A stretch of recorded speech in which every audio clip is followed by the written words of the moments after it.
Meet us at the scoreboard. 8th in York and Quincy. Hey everybody, welcome to the Daily Muddy. I'm Ashley Conrad. Joining me today, Margie Williams with Brain Trauma Awareness Organization. And you are the president, is that correct? Yes, that is true. So can you give me a little information about the organization and what you do for our community? We've been in this organization for a long time. We started in 1982 as the Quincy Head Injury Support Group. Then about 2007, we became a nonprofit, and we kind of widened our name to include anybody with any kind of brain issue. So it could be a brain injury, it could be a brain concussion, brain tumor, seizures, anything that interferes with how your brain works. And what our mission of our group is to help promote prevention. Okay.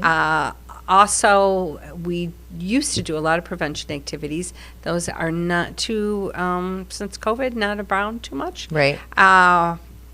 Now we do one-on-one support as people are going through a brain injury. We have a connecting group. We call it a networking group that we meet at the Quincy Library, usually once a month. Okay. In the afternoon, late afternoon, and the days vary. And then we also have a caregiver support group for parents, spouses, children who are needing somebody who's going through the same things that they are. Absolutely, yeah. So just a listening ear, maybe even, right? Yeah, as I tell somebody, I've been in the field since 1979. Would you like a guide that kind of understands what you're going through? Right. I've been a nurse both in pediatric rehab, ICU, and then I've been a support group leader for probably about 40 years. Wow. And my family has had multiple brain injuries, concussions. So you know what you're talking about. I kind of do. Kind of do, yeah. Kind of do. Which is nice. And you mentioned, so you have it for, you have support groups for the individual who is experiencing brain trauma, which can be anywhere from, a light concussion to a severe brain injury. Right. Yeah. And depending on the level of trauma, that recovery or even that support network can take on a host of different meanings and just the level of support that you need, right? Yeah, a lot of times we like to call ourselves connectors. We like to connect people with resources. There you go.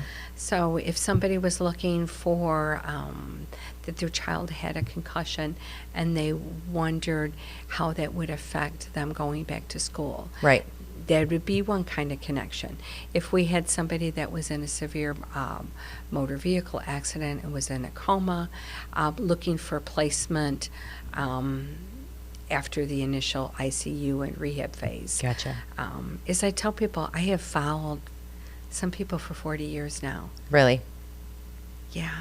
Yeah, that's outstanding. And they used to say once you recover from a brain injury after a year, that's all you get.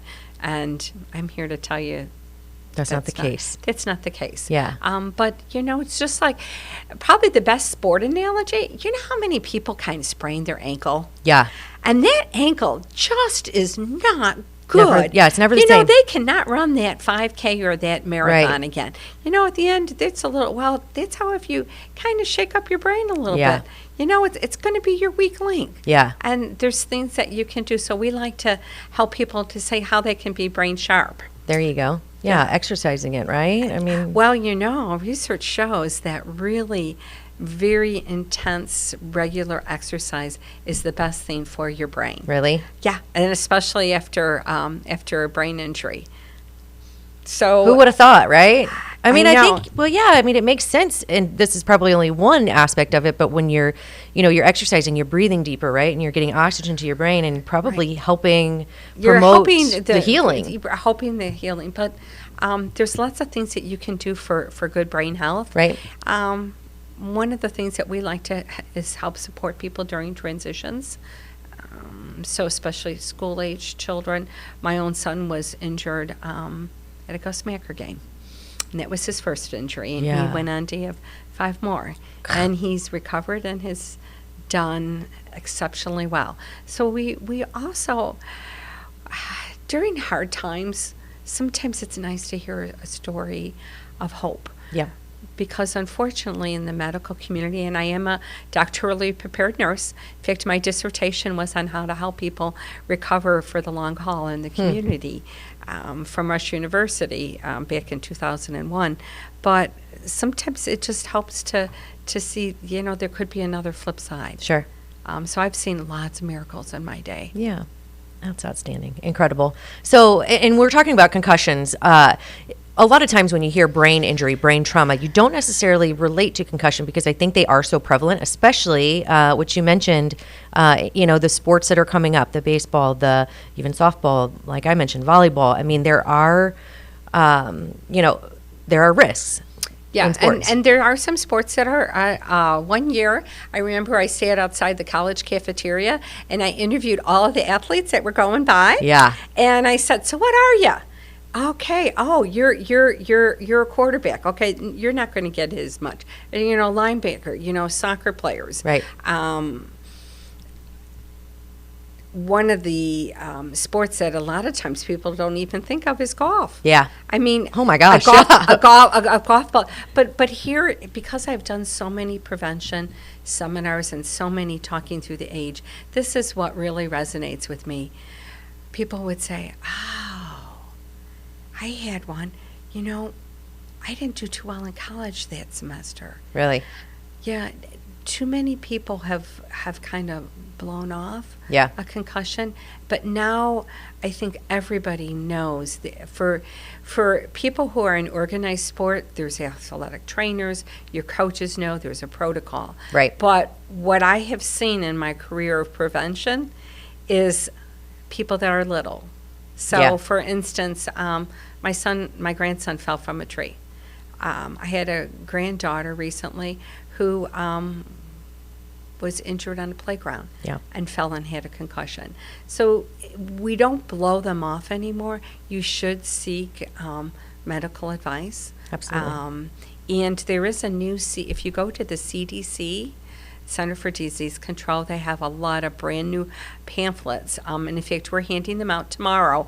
The name of it is Signs and Symptoms and a Fact Sheet for Parents. We're sponsoring a working together for a Week of the Young Child today. Gotcha. Today. At 10 o'clock at the Quincy Public Library. Excellent. It's Week of the Young Child, and we are doing a healthy for your brain reading event, and then we're going to harvest greens from my tower garden. Excellent. And then we're going to plant each little child is going to read. We're going to read the book about the carrot seed, and they're going to plant a carrot seed how perfect. in a little pot, and then they're going to eat carrots.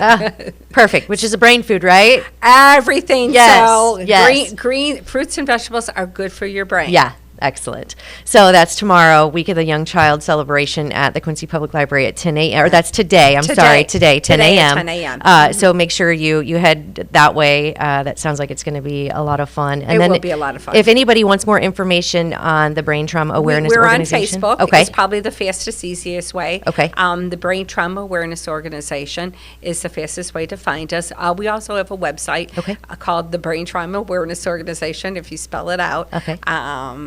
And probably the best contact person is myself, Dr. Margie Williams. Okay, excellent. Dr. Margie Williams, thank you so much. I learned a ton, of course, and thank you for continuing on your mission. I appreciate it, and I know others do as well. Thank you. Thank you. All right, coming up, Britt B. and Ash C. and Coffee Talk. Stay tuned.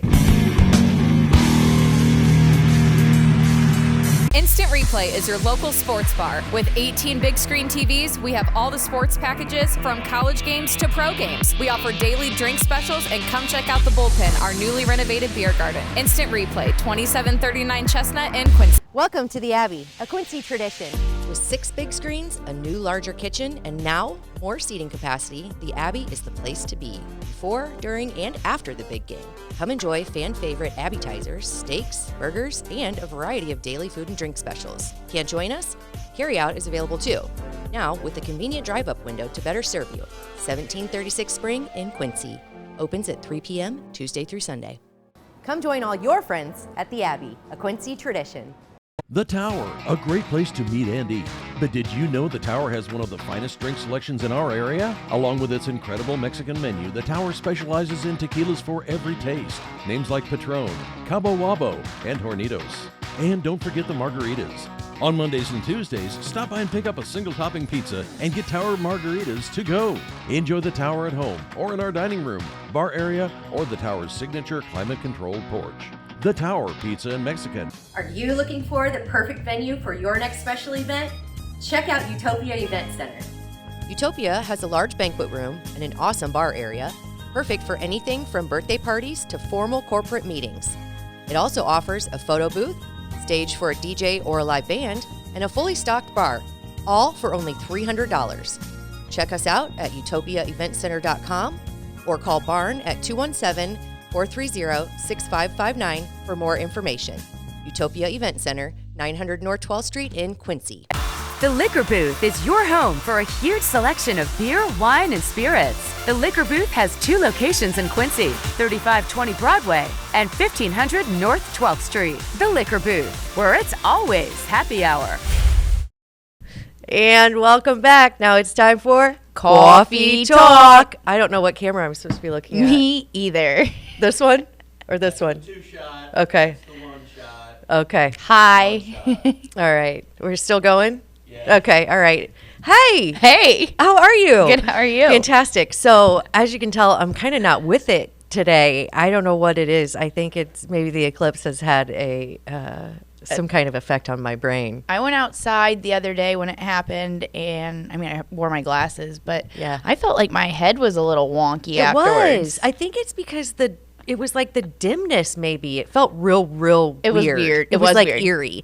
I forgot to pick up glasses, so I made one of those viewer boxes. I saw that. That was really cool. Okay, it was cool. I'm not going to say I'm a crafter because I'm definitely not, but let's just say I was a little let down because everybody else is outside with their cool glasses getting to stare directly at this eclipse, and I'm looking through this box and I can see a shadow, like a bright thing of just this little bitty circle. I It was saw your hilarious. picture of it that you posted. On That was great. Campers? Yeah. Yeah, he was like, let's see all those Brace pictures. yourself. Brace yourself. Yeah, I The was eclipse pictures are coming. I was like, here's mine. Add this to the wall of fame. Yeah. Hilarious.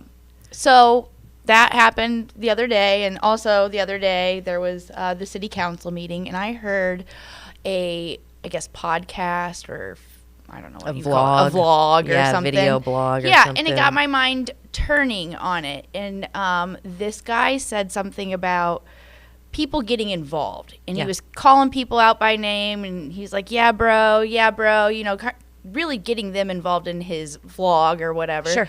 But also getting them involved in, you know, city council, whatnot, I guess, amping it up. Yeah. And that's something I guess you need to do for getting people involved. Yeah. And he's doing it his way, and I think it's great. But one of the things he said was, you know, you can do that, or I understand why you don't do that, because you have a family and a business. So that made, you know, my wheels turn a little bit, and he has a point, but it's also not right, you know? Like the point being, if you have a family or if you have a business, is You the have risk to tiptoe? Yeah, is Yeah. the risk more than reward? And the answer to that is yeah. I mean, I think so in this community sometimes. I think it depends on your desired outcome and how your family will be affected. I think about things like, okay, so opportunity versus cost, which is kind of what we're talking, or, you know, Yeah. right? So a lot of times the things that we're talking about may not have generational impact, but sometimes they do. Mm-hmm. So if you're talking about tiptoeing because you have a family, I guess the question would be, do I want to get involved so that I leave a better place for my kids? Yeah. Right? Or if I get involved, am I going to create a shitstorm for my kids. family? Yeah. Like, yeah, you do have to tiptoe, or everything is always affected. You might say the wrong thing, and the next thing you know, your kid doesn't have the playing time that they used to have. I'm not saying, but like in a small community like that, Yeah, you or run like that risk. this, he has a point. Yeah. But then again, it's the people that do have families and businesses that should be the ones getting involved. They I think. they have the most stake in things that are happening. I think, right? So he just made a point that I was like, that It is something to chew on because you want to. I mean, personally, I want to be involved because hopefully my kids stay in Quincy or at least come back a lot to visit because of, because it's a great place, it's a safe place.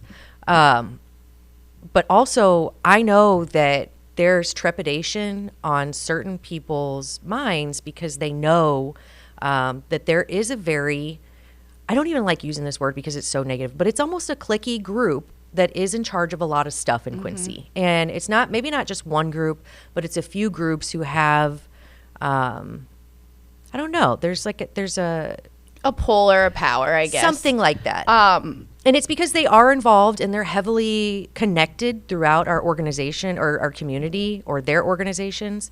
And I believe that if other people wanted to get involved, maybe they could also have those connections. But I also don't feel like you should ever have to put your family or your business on the line to be heard. Yeah. In regards to that too, one other thing that like made the wheels turn was there are people with businesses and it's like they either their family owns the business.